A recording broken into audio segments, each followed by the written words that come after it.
Notre Zoom est consacré ce soir à un voyage orbital qui porte le nom d'Internet. La visiophonie, le son et l'image, c'est le dernier cri de l'Internet.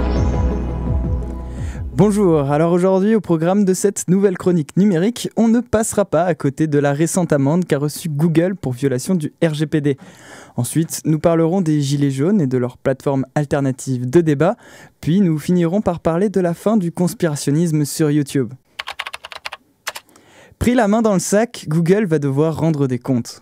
Lundi dernier, la Commission nationale de l'informatique et des libertés a déclaré avoir infligé une sanction de 50 millions d'euros à Google pour violation du RGPD, le nouveau règlement en matière de données.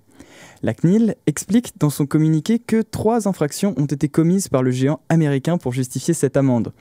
On peut citer la difficulté d'accès aux informations concernant l'exploitation de nos données, mais aussi le manque de clarté de ces informations données et surtout l'absence de consentement de l'utilisateur pour la personnalisation de la publicité. La CNIL seule n'est pas à l'origine de l'action. En effet, ce sont plusieurs associations qui ont dénoncé les agissements des GAFA dès l'instauration du RGPD en mai dernier. Parmi elles, on peut citer la None of Your Business, mais également la Quadrature du Net. L'histoire aurait pu s'arrêter là, mais ce serait mal connaître notre ami Google qui a saisi mercredi dernier le Conseil d'État pour tenter d'invalider la sanction de la CNIL. L'entreprise américaine conteste ses manquements au règlement européen sur les données et affirme dans un communiqué de presse qu'elle travaille d'arrache-pied pour convenir aux exigences de celui-ci. En faisant appel auprès du Conseil d'État, le risque est gros, même pour Google.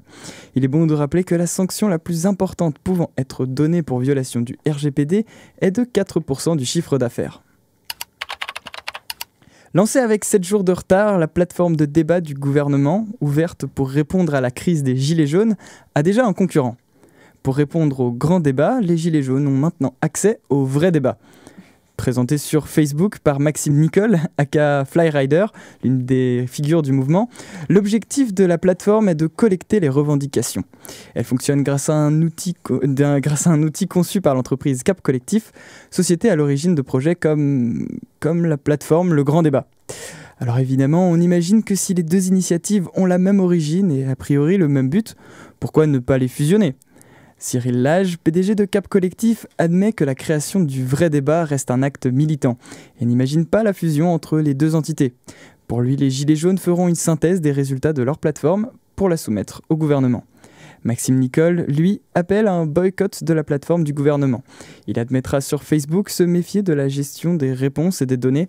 Il explique sa crainte d'une manipulation des résultats.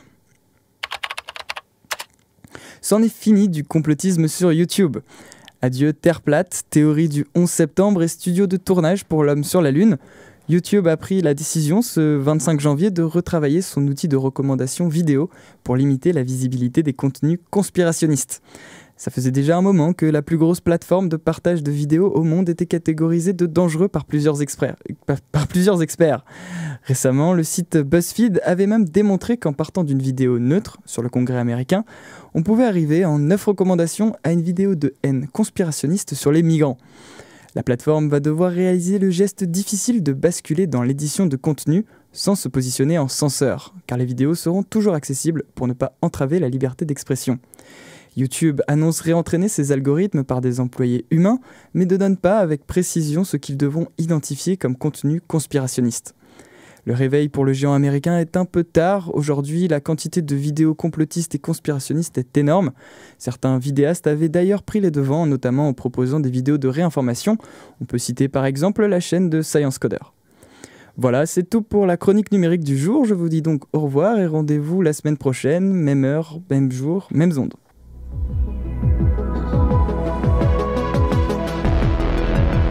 Internet, c'est de la connerie à blanc.